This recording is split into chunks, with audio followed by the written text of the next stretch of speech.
Hi. Well, I wanted to talk to you today about the Celebration of Art 2020 that's getting ready to take place up at the Grand Canyon. We've always had a quick draw and a live auction, but this year we're not able to do that.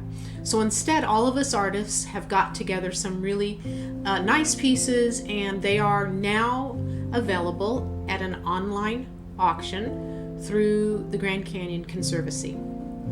So you have an opportunity to go online and bid on these pieces. They're all there with the images for you to go and check them out.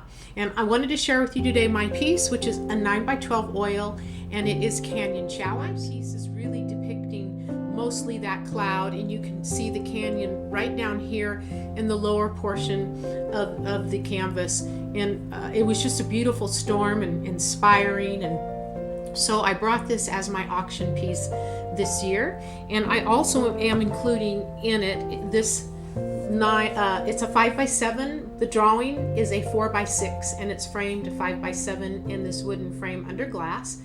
And it's a pen and ink sketch that I did prior to this finished piece. So I'm including that with my auction piece is available to you to go online and bid.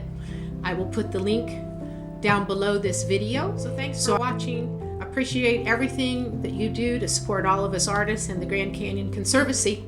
All right, thanks.